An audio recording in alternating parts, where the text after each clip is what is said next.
Coming up on DTNS, what is RCS and why should you care? What Google Stadia won't be launching with. And the Razr flip phone is back. And it's smart. This is the Daily Tech News for Thursday, November 14th, 2019 in Los Angeles. I'm Tom Merritt. And from Studio Redwood, I'm Sarah Lane. From Oakland, California, I'm Justin Robert Young. And I'm Roger Chang, the show's producer. We were just talking about Roger's gut feelings. We were having reminiscences about South Florida DJs and music on Good Day Internet. If you'd like to hear that conversation and more, by goodness, you've got to become a member right now. Do it while you're listening. Patreon.com/DTNS. Just pull safely to the side of the road, pull out your phone, and subscribe. Let's start with a few tech things you should know. Facebook says it has a fix for the issue of its app actively using the camera behind the scenes. The updated app is now available in the App Store, and once you install the update, Facebook should no longer activate your camera on a consistent basis. Or at least you won't be able to tell. Instagram has expanded its test of hiding likes from the public to a subset of its all worldwide users. Instagram started the test in April in Canada and has been slowly expanding it since. The change lets users see who liked their own posts and a total count. Canalys estimates the smart speaker market grew by 44% in Q3 to 28.6 million units shipped. The big winners are all in China. Baidu grew the most, 290% growth, launching them into the top three, followed by Xiaomi and Alibaba, both raising their shipments by 78%. Amazon was no slouch, continues to lead worldwide. Shipments grew for Amazon to 65.9%, but all of this came at the expense of Google, it seems. Shipments of Google smart speakers fell 40.1%, and Google dropped from second to fourth overall worldwide. Nikkei sources say that the parent companies of Yahoo Japan and the messaging app Line, Z Holdings, and Naver are in final negotiations to merge the two properties. The combination would have over 100 million users over a wide demographic range and expected to be a SoftBank consolidated subsidiary. According to a SoftBank executive speaking to Nikkei, SoftBank CEO Masayoshi Son wants to create a Japanese version of Alibaba centered around Yahoo. Stanford scientists who conducted a heart study sponsored by Apple have published a paper in the New England Journal for Medicine. 400,000 volunteers with an iPhone and Apple Watch participated. 0.5% of the participants got a notification that they experienced atrial fibrillation when also wearing an ECG patch. The patch confirmed the notification 84% of the time. Which is apparently like a good percentage. Not a lot of false notifications. Apple released a standalone research app with support for 3 studies: the Apple Heart and Movement Study, the Apple Women's Health Study, and the Apple Hearing Study. The app works paired between an Apple Watch and an iPhone. Users must opt into the studies and can leave anytime. The Heart and Movement Study is being done with the American Heart Association and Brigham and Women's Hospital. The Women's Health Study is done with Harvard and the National Institute of Environmental Health Sciences, and the Hearing Study was co-developed with the University of Michigan. All right, let's talk about bundles, Justin. Indeed, Tom. Bloomberg's Mark Gurman and Jerry Smith report that their sources say Apple is considering a services bundle that could be available as early as 2020. It would include News Plus, Apple TV Plus, and Apple Music. Apple reportedly included a provision in deals with News Plus publishers that would allow them to bundle the subscription with other services. Currently, publications get about half of the $10 a month that News Plus subscription costs, which might be lowered in a services bundle. Oh, how Apple of you, Apple. My first reaction to this was, okay, this is how you start to build up your services revenue, right? You're giving away Apple TV Plus, but if you can say, hey, but wouldn't you like a bundle? You can get Apple Music, Apple TV Plus, and News. Then you start to bring in some revenue. So super smart in that respect. The second thing I thought was this could actually raise revenue for News Plus partners, because even though they get less of the share of a bundle, suddenly a bunch of people who don't want to pay $10 just for News Plus will be giving some money to News Plus because they want the bundle. Yeah, I mean, it's the bundle itself is like, well, I get a lot of stuff. It's cable subscriptions all over again, right? Well, I don't really want all these channels, but this is a pretty good price for all of these channels. So yeah, I think that in a roundabout way, the news publications actually do end up winning, potentially. Well, all right. So here's the deal.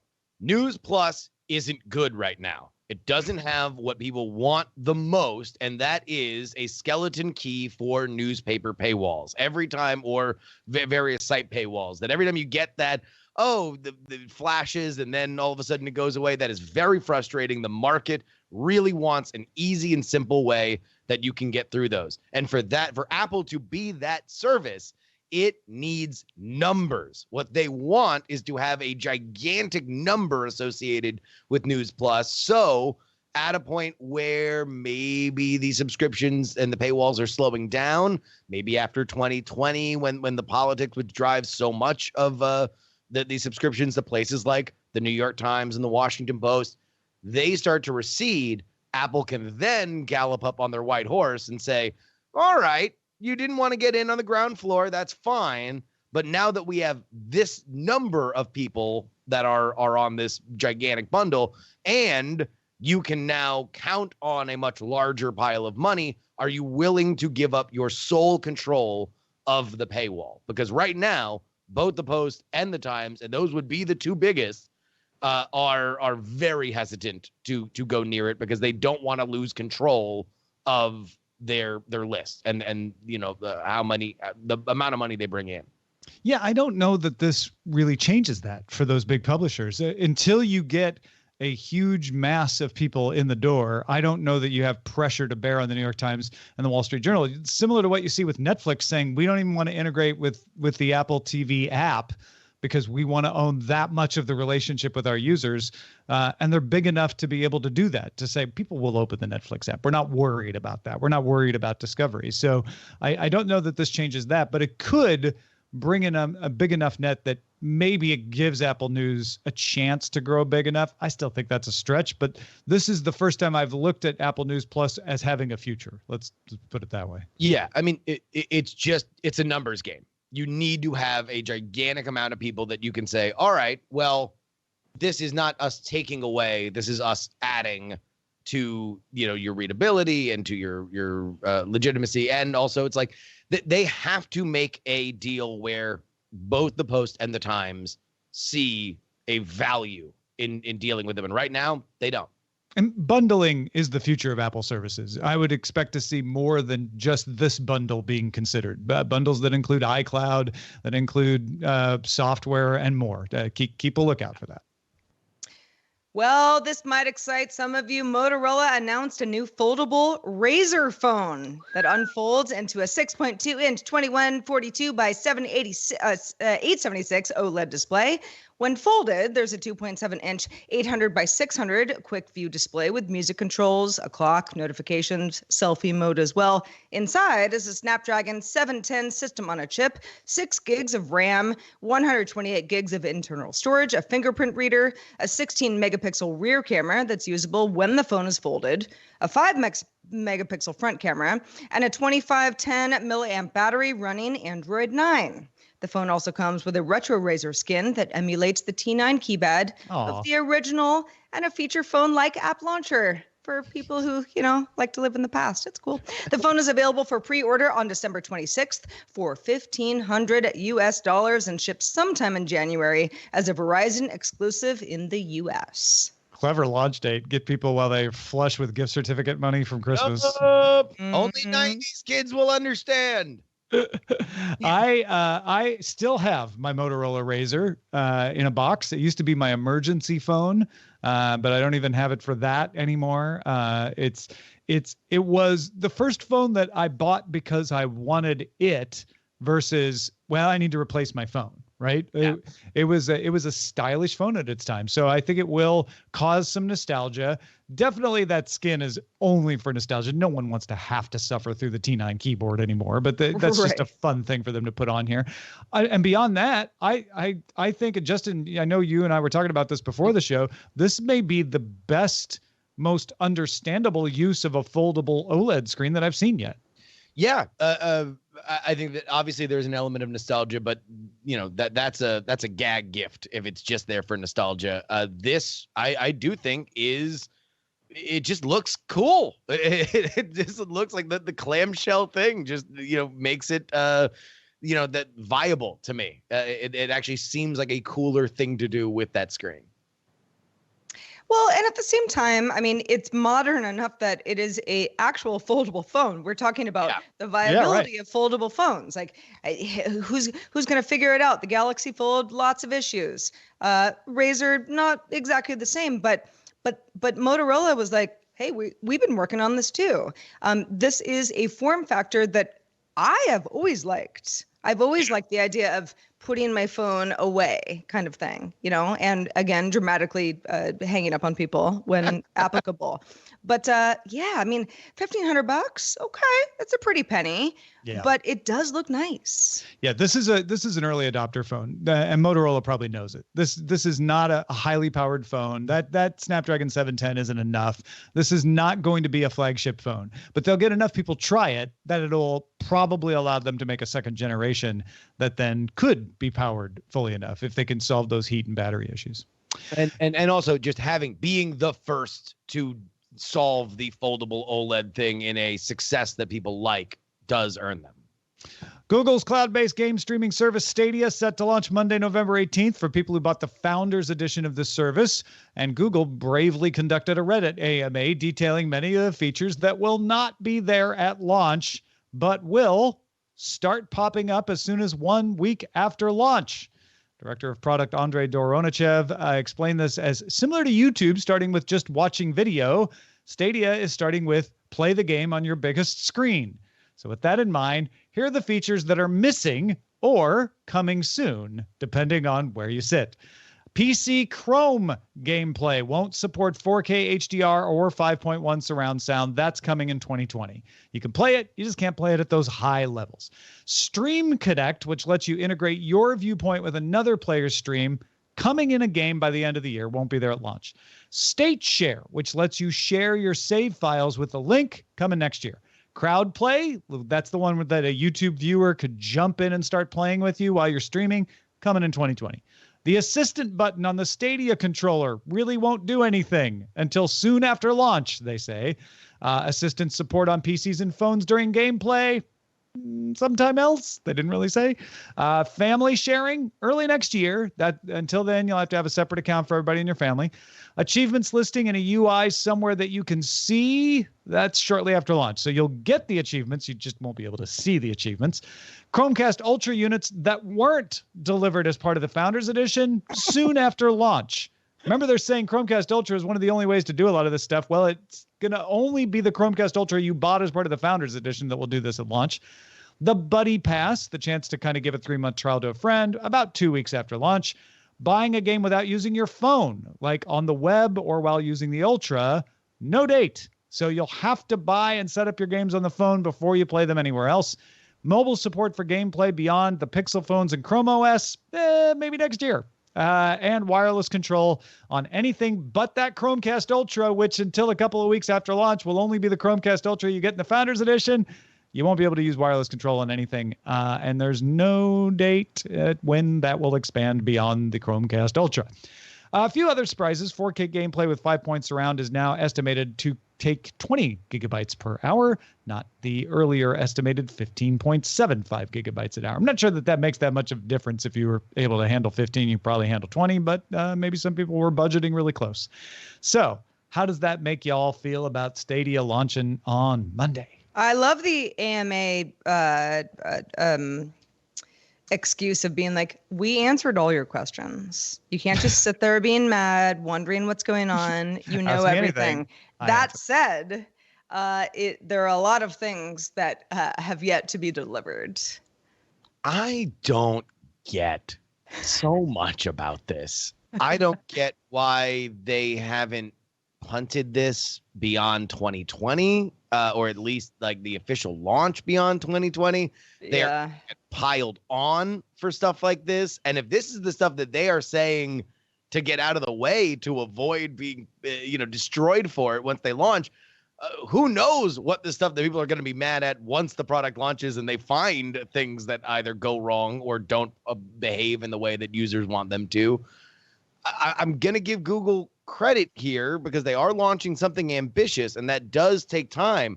but holy smokes, do they have such a brand problem when it comes to launching something like this? Yeah, this is a messaging issue. If this was Google Stadia will be launching in beta, and you'll be able to play it with a dedicated Chromecast Ultra that you buy from Google as part of a special program and play it on a big screen, people would be like, oh, okay, that's interesting, right? But instead, they made a big deal about all the things Stadia could do, didn't tell you a price, didn't tell you anything for a long time. They sort of moved backwards into this announcement. And I think that's why you're seeing some people are being angry and critical, but some people, I think like you, Justin, are just confused. Like, well, wait a minute. Why did you tell us all this stuff if it's not even there yet? Yeah. And why not bump it? Like, I mean, I don't know. I mean, I get why you want people to start playing it because you want to start testing it at scale. Sure. But and so, I mean, bumping it is also a messaging thing. Like, you want people to start playing it, but you called it the Founders Edition and you called it a launch. So it's a weird situation to be in. It's founders only. Congratulate. We're doing founders only starting Monday. Well, and they are. Yeah. Well, I mean, the company, I don't know, internally, there was probably a meeting where they were like, okay, what are the repercussions of us just pushing this thing? And they decided, no, because that'll make it seem like we really don't know what we're doing. So we're going to go ahead with the launch and just be really, really transparent about all the things that don't work yet. Well, I'll give them that. They are being very transparent about this. Points for that. Yeah. Good luck. The Internet Society has sold the .org registry operator Public Internet Registries to Ethos Capital on June 30th.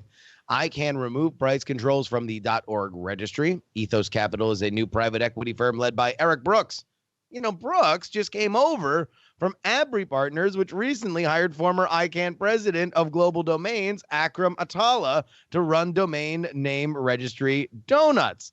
Donuts co-founder John Nevitt left after the acquisition to become CEO of the Public Internet Registry.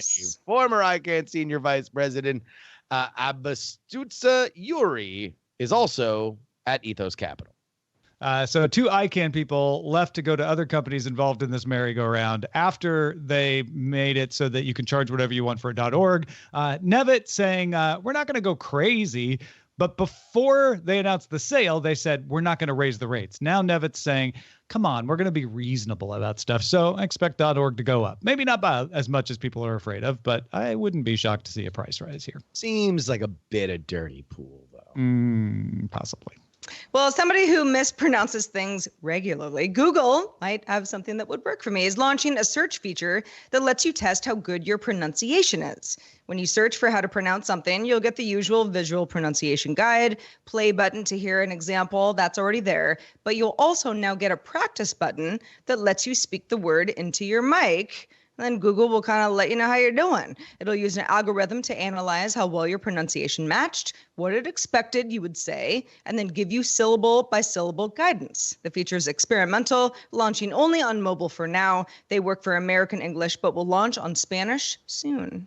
I feel like this is most useful for someone learning American English or eventually Spanish, or whatever language they added to. And eventually later. Any language, right? Because right now it's a limited number of words too. Like I put in some like place names and stuff, and it was like, yeah, we don't have. I put in Xiaomi. It's like, that's not an English word. So it's not going to help you pronounce a lot of odd things, which would be more helpful to me. But if you're like, I just don't know how to speak this language and I want to know how to properly pronounce things, I think this is incredibly helpful. I wonder what the proper pronunciation is for data harvesting.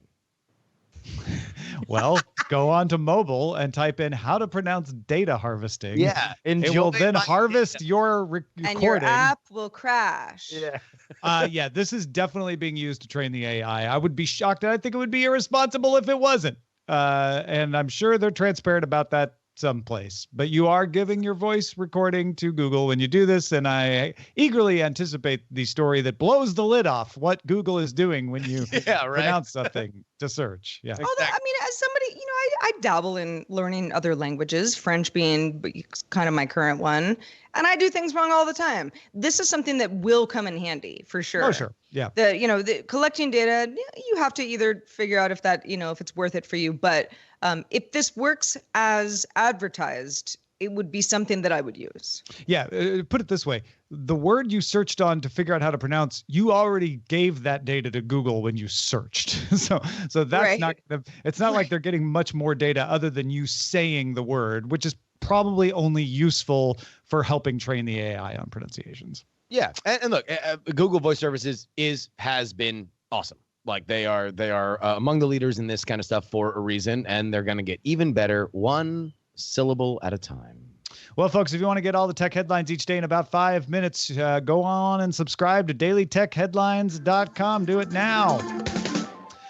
RCS stands for Rich Communication Service. It is a successor to SMS, short messaging service. RCS supports things like read receipts, typing indicators, improved group chats, high-quality images. It does not support end-to-end encryption. You may say, well, wait a minute. Services like Signal and iMessage and WhatsApp, they offer all those things, and a couple of those do end-to-end encryption. But those messaging apps run their own system, sometimes with a certain amount of integration with SMS, but sometimes not. They are not RCS. RCS relies on a technical standard called the Universal Profile.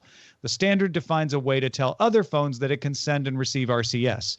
That's why SMS is different, because you don't have to have an app from somebody to use it. Well, now you're going to need an app from somebody to use RCS on your phone. Mobile carriers in the United States don't yet mostly offer RCS.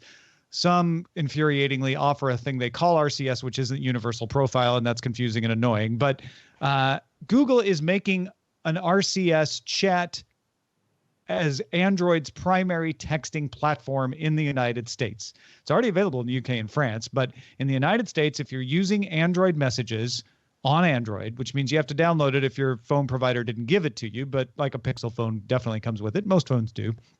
Then you're able to use RCS, which means anybody else using Android messages will be able to do all of those things like type indicators and sending images and all of that sort of thing.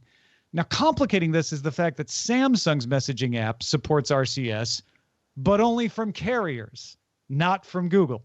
So if you're on Samsung, you're going to have to decide, do I want to wait for the carriers to get their act together, or do I want to switch to Android messages, which means you have to go in the Play Store and download it because Samsung wants you to use theirs. Google is running its own RCS servers with Universal Profile support. That's why they're able to do this.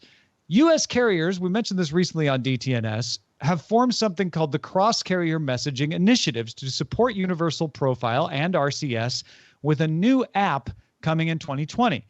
Google is not part of this cross-carrying message initiative, but they should interact with it because it's the RCS standard. There are ways it could go wrong, but if all is done by the standard, your Android messages RCS should interact with all the cross-carrier messaging initiatives. So then your Samsung and Android messages would work together, but that's not here yet. In fact, they're just starting to build it. Thursday, the carriers announced that Synchronos Technologies and WIT Software have been chosen as the companies to build the RCS network and app in the United States. These two companies have experience. They built Japan's RCS network, which launched way back in 2018. An Android app for CCMI for the Carriers Initiative is coming in 2020 with something promised for iOS. We don't know if it's an app or whether they're going to get integrated into iMessages somehow, but that's coming sometime later. So the reason I wanted to go into this is you're going to see like, oh, Android got RCS, Android got rich communication services, Android got typing indicators, but it's only going to be for other people using Android messages for a while. And then eventually the carriers will implement it, and hopefully it will work across those platforms, including with the Samsung Messenger, but it won't work with iOS until either Apple integrates it into messages or this iOS thing that CCMI is creating comes to fruition. Man. Standards, am I right? Well, and SMS, I mean, people are, you're not old enough to remember, most people, but SMS was kind of like this at the beginning too, right? You had to get all the carriers on board before it was used. And I remember in 2000, all the Europeans were like, what, you don't use SMS? And we're like, no, I use Yahoo Instant Messenger. Like, oh, but you get SMS on your phone. It's like, man, it's not really popular here. Or if we have it, it's super expensive. It's not probably going to be super expensive for RCS, which is why the carriers want to make their own app because they're going to figure out some other way to monetize you. In Japan, RCS is used for money transfers. That would be an easy way I could see the carriers use to make some money off this. Yeah, obviously these things happen because big players make moves and then other big players are forced to either catch up or adapt. So I am glad to see that there is momentum here, because ultimately the value of something like RCS is what it is. It is the palette by which people can paint on top of and create new services and ways to communicate with each other. So the fun thing to do today, if you have an Android phone, is go into Android messages, make sure it's updated, and then try to find a friend who also has an Android phone and has updated their Android messages, and look and see if they've got blue next to them, and then you can take advantage of some RCS. Ooh, everybody on the blue texting platform. Perhaps. I don't know. Thanks to everybody who participates in our subreddit, whether you're an Android or an iOS or any other kind of user.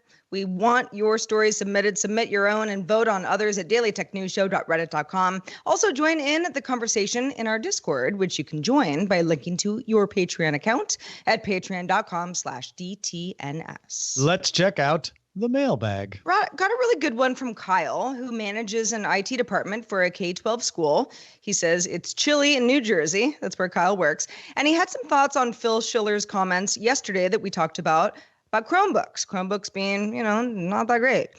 Kyle says, when looking into going one-to-one, meaning, one device to one child, we saw Chromebooks as a mechanism that allowed the kids to more easily type essays and homework without the need of an add-on keyboard. Management was also a strong point for Chromebooks as well. It's all part of our existing G Suite for education implementation and all in the cloud. Apple's iPad management tool, Profile Manager, is, in Kyle's IMHO, in his humble opinion, hot garbage, and fails on us at least 2 to 3 times per school year. Kyle says, most importantly, though, cost absolutely matters. The lower cost of Chromebooks means it's easier to replace when accidentally broken. We can get more devices in the hands of more students. And it means even with budget cuts year after year, we can still get new Chromebooks in the hands of incoming students. Finally, if you're using Chromebooks, if all you're using Chromebooks for is mandatory testing, you're using it wrong, Phil Schiller. Kyle finishes by saying, thanks for the hard work. Love the show. Listen to it every morning on my way to work, which is a school. Well, thank you, Kyle. I love getting on boots on the ground reports like that. Really appreciate sharing your insight with us. Also, shout out to patrons at our master and grandmaster levels, including Steve, Ida DeRola, Mark Gibson, and Dr. Carmine M. Bailey. Also, thanks to Justin Robert Young for being with us this fine Thursday. Justin, what's been going on in your world? Well, obviously a lot going on in the world of politics, which is why I would suggest that you sign up for my newsletter, Free Political Newsletter at freepoliticalnewsletter.com. And I've been making the rounds on all the shows that I guest on. If you've not listened to the PX3 show in a few months, I would encourage you to give it a listen again. Not only because there's a lot of news. Obviously, we are heading into the 2020 race. Impeachment hearings are ongoing in public, but also the format's changed. And I think that if it's something that you gave a shot, but it wasn't quite your bag, you might like it now. So go ahead and check it out. Politics, wherever you find fine podcasts like this one. I rely on it to fill in kind of the sense of what's going on in the political world. It is essential to me understanding the gestalt. So thank you for doing it. Thank you. And thank you all for supporting us. If you're listening to this on the public feed, sometimes you may have noticed there's an ad at the beginning. You can get rid of that. Just become a member. Patreon.com/DTNS. It only costs you like a dime a show, and then no ads. And you get some other perks as well, including some bonus shows and things like that. In fact, right now, if you sign up, we will send you a greeting card, a holiday card in December as a thank you for signing up. And it's got original artwork from Len Peralta on it. All you have to do is become a member or stay a member by November 28th at patreon.com/DTNS. And if you have feedback for us, feedback@dailytechnewsshow.com is the email address to use. We're live Monday through Friday, 4:30 p.m. Eastern. That's 21:30 UTC. And you can find out more at dailytechnewsshow.com/live. Back tomorrow talking with Robert Heron. See you then.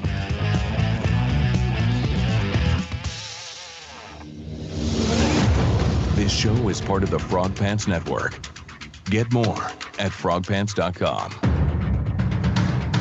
Diamond Club hopes you have enjoyed this program.